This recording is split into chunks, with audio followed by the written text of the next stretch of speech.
शायद हमारा समाज ये भूल गया है कि हिंदुस्तान के दिल की वर्दी एक बहुत बड़े सूत्र वाक्य के साथ चलती रही, जिसमें कहा गया वर्दी के साथ हमदर्दी। तो क्या समाज को अपने प्रकरणों की सुनवाई की जल्दबाजी में कानून और पुलिस की जो चुनौतियां हैं उसका साथ देना चाहिए या नहीं देना चाहिए? और आज अंचल का, ग्वालियर का जो समाज है, अपराध को लेकर छोटे से लेकर बड़े स्तर पर किस तरह की जल्दबाजी और हड़बड़ी में रहता है, उससे कितनी चुनौतियां एक फोर्स के साथ आती है। हमारे साथ ग्वालियर के वरिष्ठ पुलिस अधीक्षक धर्मवीर सिंह यादव जी हैं। हम उनसे जानेंगे कि हकीकत में समाज से पुलिस की अपेक्षा क्या है, क्योंकि पुलिस से समाज की अपेक्षा सभी लोग समझते हैं, लेकिन ये जानना बेहद ज़रूरी है कि पुलिस की समाज से क्या अपेक्षाएं हैं। जी बताइए। धन्यवाद।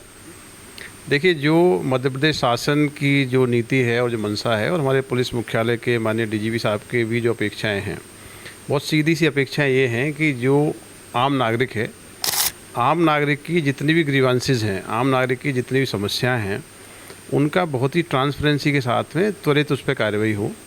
तो पब्लिक ग्रीवांस को रिड्रेस करने के लिए कई सारे प्लेटफॉर्म्स हम लोग काम करते हैं।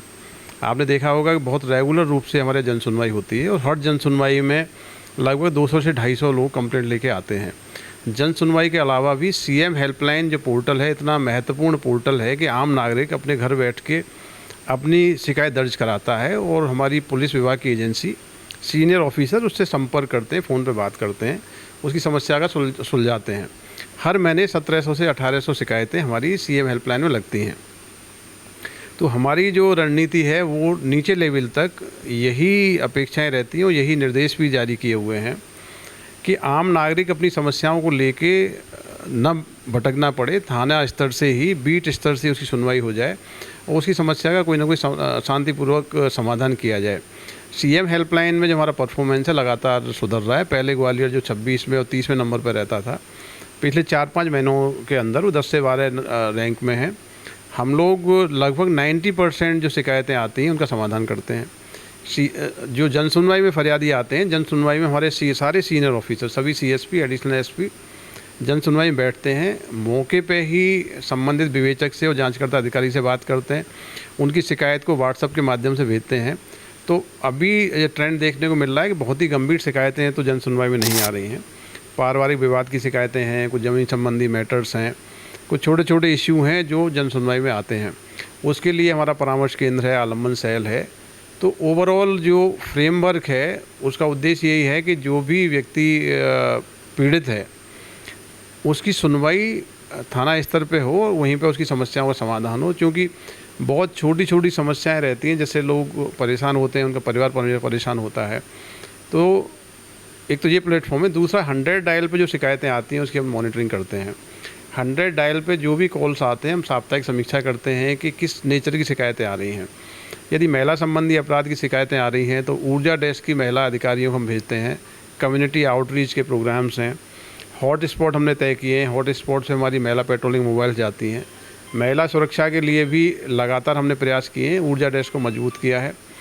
ऊर्जा डेस्क का समन्वय महिला बाल विकास विभाग, परिवार कल्याण विभाग, हॉस्पिटल्स, फ्री लीगल एड, इन विभागों से भी समन्वय किया है, जिससे पीड़ित महिलाएं यदि ऊर्जा डेस्क में पहुंचती हैं तो जिस विभाग से उनकी समस्या का समाधान होना है वहां से उनका समस्या का समाधान करा सकें।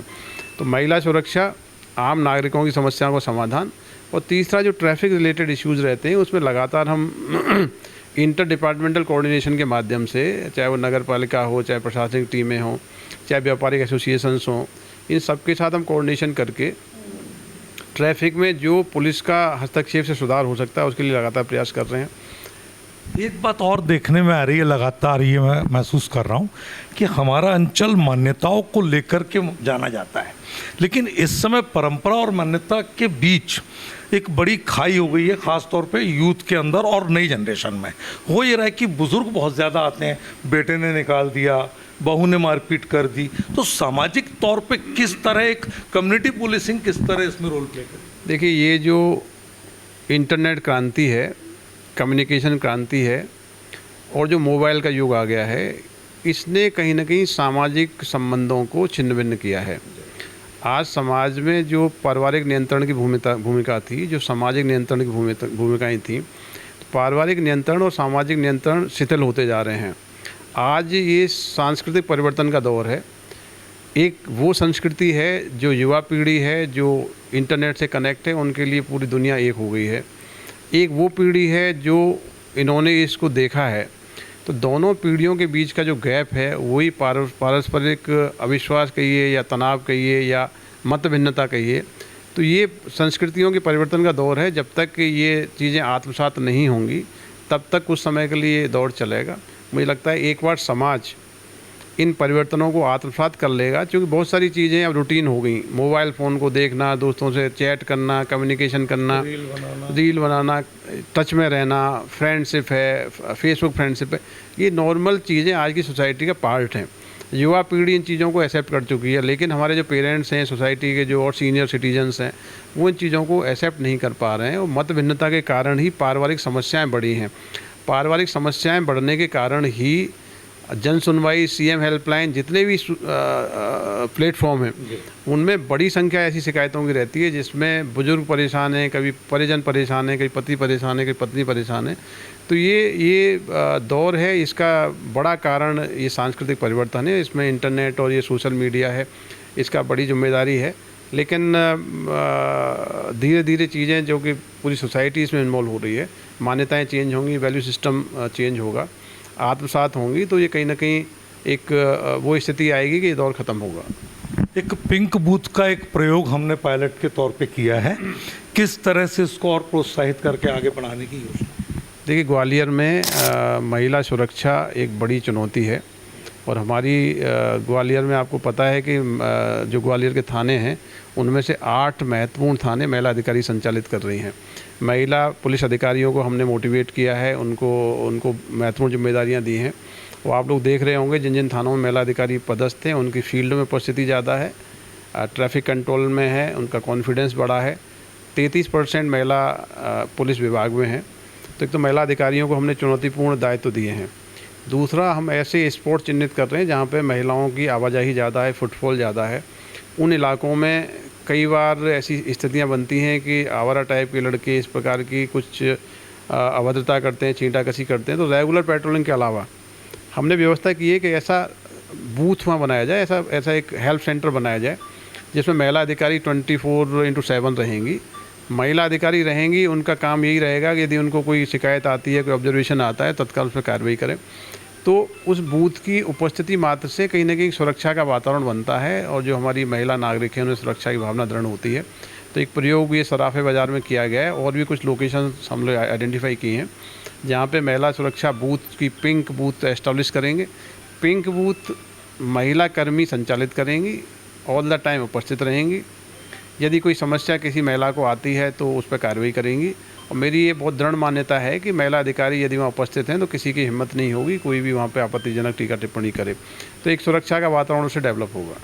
साइबर को लेकर के जैसे इंदौर में हम देख रहे हैं कि पब्लिक और पुलिस के बीच में एक संवाद का बड़ा पुल बना हुआ है और बहुत अच्छे तरीके से जनता के साथ जागरूकता के लगातार सतत अभियान दिख रहे हैं। ग्वालियर में कहीं थोड़ा सा वैक्यूम दिखता है मुझे। किस तरह आपको लगता है कि साइबर एक्सपर्ट्स के साथ जनता और आगे आए? क्योंकि बहुत देखिए, मैं आपको बता दूं, ये आपने बहुत अच्छा बताया कि साइबर क्राइम से बचने के लिए जो हमारा मुख्य माध्यम है वो अवेयरनेस है।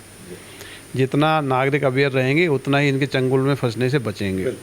विगत दिनों पुलिस मुख्यालय स्तर पर 1 महीने का बड़ा अवेयरनेस कैंपेन चलाया गया था सभी ज़िलों में। और आप पता करिए, ग्वालियर उसमें से टॉप मोस्ट डिस्ट्रिक्ट्स में था जो अवेयरनेस कैंपेन चलाया गया था। अवेयरनेस कैंपेन लगातार चलने वाला सब्जेक्ट है। इसमें हम लोग लगातार प्रयास करते हैं कॉलेजेस के साथ से मिलके, व्यापारिक एसोसिएशंस हैं, जो हमारी रेजिडेंट वेलफेयर एसोसिएशंस हैं या अलग प्रकार के समूह हैं, उनके साथ मिलके लगातार डिजिटल प्लेटफॉर्म्स पर भी अवेयरनेस की एडवाइजरी हम लोग जारी करते हैं।